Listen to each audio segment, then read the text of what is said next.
This is America, yes or no? Now your host, Robert Dale.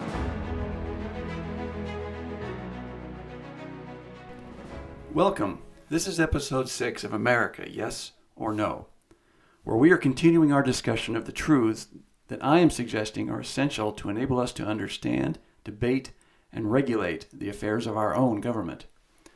It's important to remember that America is the world's very first experiment in self-governance on a national scale. Remember, too, that we the people are the foundational basis for our representative form of government. In other words, we are the makers of our own government. Without a solid understanding and implementation of these essential truths, we make poor decisions in electing our representatives. And over decades of this, our government begins to fail, becoming corrupt, unaccountable, and oppressive. It has taken me a while to get this episode posted, and a lot has transpired since. So you might be wondering, with all the weird and troubling things that have been happening in our country lately, why doesn't he talk about any of that? Well, the truth is that I'm dying to do so. However, as I mentioned, unless we can first understand these essential truths I'm trying to share, and more importantly, acknowledge among ourselves the importance of these truths, I fear that we'll just keep repeating the same tired arguments of I think I'm right and you think you're right. We'll go on yelling at each other while government continues dividing us by class and race and getting bigger, less accountable, and more intrusive. So let's first continue on with the essential truths, and then we'll be better prepared to talk politics. Essential truth number 5. Per the Constitution, our government is divided into 3 separate branches: the legislative, the executive, and the judicial. Each branch has the authority to check or balance the authority of the others. We touched on this briefly in our last episode, but some expanded discussion is probably in order. The legislative branch is made up of the 2 houses of Congress, the House of Representatives and the Senate. They are responsible for proposing, debating, and enacting the laws of the land. The executive branch, which the president is the head of, is responsible for seeing that the laws of the land are properly executed. The judicial branch is made up of the local and regional court systems, with the U.S. Supreme Court being at the top. Its function is to adjudicate the constitutionality of laws enacted by Congress. These, in a nutshell, are the designated functions of the federal government, but I'm only giving a simplified overview of them. I would encourage you to read the Constitution and explore in more detail how each branch of government interacts with and can check or balance the others. This diffusion of power, so that no one part of government can just take over, is but one example of the brilliance of our constitutional form of governance. Check it out. Truth number 6. Under the Constitution, the people elect their government officials, who then perform the functions of government per the requirements of the Constitution and the will of the people. For this reason, America is technically not a democracy, as many, including many politicians, erroneously state, but is rather a constitutional or representative republic. At first, this may seem a trivial point, but it is a distinction well worth noting. The founders, with their extensive knowledge of previous civilizations, were very aware of the dangers associated with a pure democracy, in which every eligible citizen would vote on every issue. The first problem they recognized is that pure democracy eventually leads to a legalized form of mob rule, where a simple majority of determined, vocal, or even violent groups can end up dominating the workings of government, in addition to suppressing the freedoms of the less determined or less politically active minority. This puts pure democracy in direct opposition to the promotion of individual liberty and social cohesion, which is, after all, the intended purpose of our government.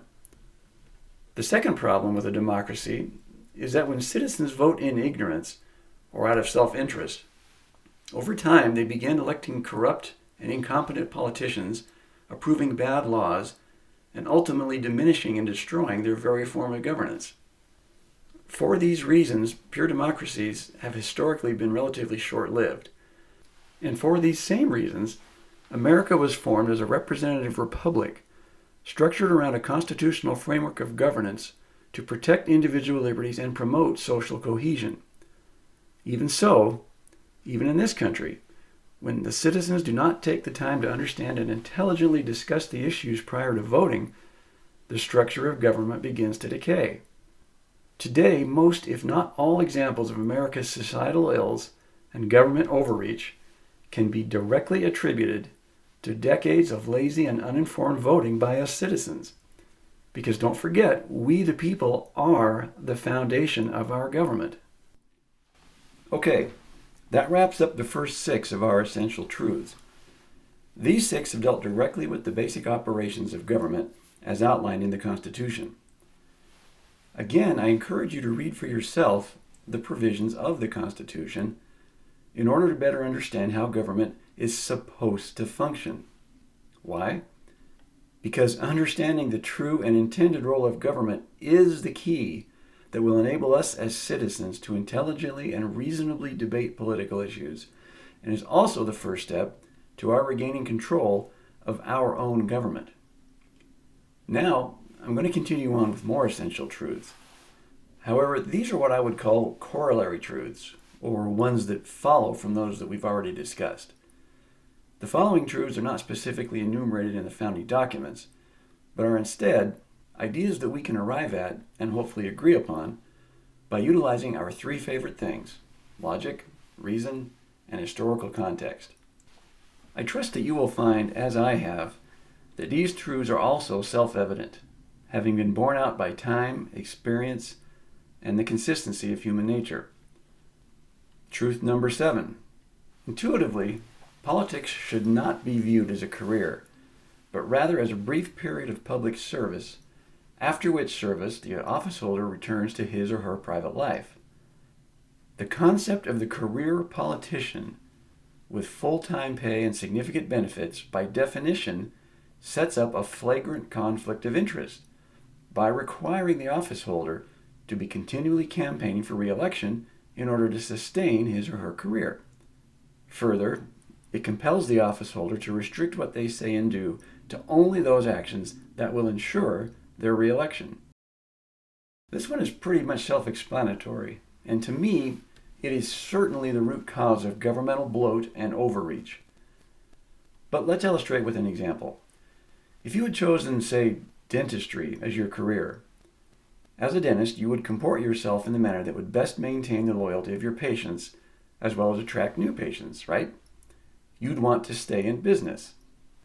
Similarly, if one pursues politics as their career, it naturally follows that the things they say and do in speeches and legislation would, of necessity, be limited to those things that would ensure the loyalty and continued support of their constituents, would they not?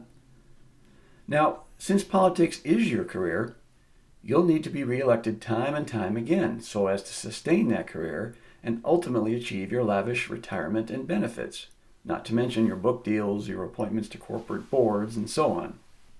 Now, if we add to this foul mix the general disregard we see for constitutional restriction on federal governance, we can then expect that you, as a career politician, will try to win votes in the time-tested way, by convincing your constituents that they need you, by demonizing their perceived enemies, and, most importantly, by giving away mountains of other people's money in support of these causes. Does any of this begin to sound at all familiar? As we touched on in episode 3, you cannot hand a person the keys to immense political power, along with control over practically unlimited amounts of taxpayer money, take away or minimize any restrictions on the use of these powers, and expect anything but corruption and malfeasance to follow. Now, consider the gross illogic of believing that anyone in such a position would do anything but what they've learned will keep them perpetually in power. This isn't abstract political theory here, people. It's just human nature 101. In my humble opinion, the phenomenon of the career politician is a parasitic condition plaguing the body politic of our nation. And as long as this condition persists, we can expect nothing in the way of either real solutions to societal problems nor meaningful governmental reform. Some have suggested that a solution to this plague would be the implementation of some type of term limits, but you can be assured that no career politician will ever propose that. Nope, this is a problem that only we, the people, can address, beginning with us paying better attention to the workings of our own government, understanding what their true role is supposed to be, as we're learning in these podcasts, and regularly voting incumbents out of office. We have to remove the corrupting incentives of power and wealth. That's when we'll begin to see better accountability, more responsiveness, and real reform in government. And we may well talk about this more in a later episode. Now, the next essential truth is a logical extension of this one. Truth number 8. Given the pervasive scope of the career politician, it is entirely illogical to assume that the intent of the politician is to solve socio-political issues, since to do so would ultimately negate the need for government's existence. It more logically follows that the career politician will do only just enough, via speeches and legislation, to keep their base constituency fired up and always voting them back into office. How many times have you heard career politicians warn that only they or their party can rescue the country from disaster, only to never see them actually carry out their platforms? This, in a nutshell, describes the illogic of placing any faith whatsoever in the promises of politicians. Yet we do it all the time. Think for a moment about the so-called core beliefs of the two major political parties, and we'll talk about the evils of the two-party system later on. Now, try to remember when either of those parties, even when they had full control of both houses of Congress and the White House, actually resolved any of the issues that they like to claim as their own. Poverty? Nope. Illegal immigration? Deficit spending? Hardly. Understand that it is not in either party's interest to actually solve any issue. They would much rather have an issue than solve that issue. Solving it creates one less reason for their existence. Having it provides an ongoing rallying cry to get more money and continuing votes from their followers. The trick is to keep the voters hungry for your help, but never really feeding them anything. Sounds pretty grim, doesn't it? The skillful career politician can keep you voting for them or their party election after election after election. Without ever actually delivering, they continually convince you that it is only through them that your happiness, your essential needs, or your safety can be realized. And this is when it behooves us to remember that the defined purpose of our government is not to take care of us, but is instead to safeguard the people's inalienable rights to pursue their own happiness as stated in the Declaration. That is the purpose of government, at least constitutionally. As Benjamin Franklin put it, the U.S. Constitution does not guarantee happiness, only the pursuit of it. You have to catch up with it yourself. Truth number 9, and this again is an extension of truth number 8. Modern government requires dependents, that is, voters who perceive that they need government's help in order to survive or prosper. The career politician thrives in a perceived environment of never-ending government dependence. Again, pretty self-explanatory. Why pursue a career in politics if there's not a bottomless well of perceived need for your political generosity? Now, you might wonder here, well, there's got to be some people who go into politics that really want to help people, right? And perhaps there are some. But remember that it is not the purpose of government to help people. That is one of the biggest lies of our time. And 6 decades of this lie has caused wealth to be misspent, resources to be abused, and lives to be diminished in unimaginable proportions. Government's true purposes are very clearly spelled out in the preamble to the Constitution, and helping people is nowhere to be found. Further, knowing the astronomical amounts of money that are sloshing in and around D.C., and we're talking trillions of dollars, that's a 1 with 12 zeros behind it, keep in mind this very wise saying: People generally go to Washington to do good, but often end up staying there to do well. Essential truth number 10. Governments naturally seek to grow and expand their control over the governed. Left unchecked, governments, and that's all governments, not just ours, eventually become bloated, bureaucratic, wasteful, unaccountable, oppressive, and eventually tyrannical. In our country today, local, state, and national governments have grown far beyond their intended and constitutional bounds. This truth is a stark example of something that we've allowed to take place through our own neglect and our ignorance of the workings of government. When people hear the term government, they generally have a vague image of the three branches, the presidency, the Congress, and the courts. But what they don't realize is that during a period of less than 100 years, government has grown itself to proportions that we can't even conceive of. This again is part of human nature, for governors to want to expand their power over the governed. However, this tendency was foreseen and addressed in the Constitution. If you recall from our last episode, truth number 4 referred to the 10th Amendment to the Constitution. Now, in the context of this amendment, the term United States refers to the federal government, and it reads thusly: "The powers not delegated to the United States by the Constitution, nor prohibited by it to the states, are reserved to the states respectively, or to the people." Simply put, with respect to the federal government, if the Constitution doesn't grant it a specific power, then it isn't allowed to exercise that power. Keep in mind, our founding documents do not grant American citizens their rights. Instead, they acknowledge that our rights are inherent from birth, coming from our Creator.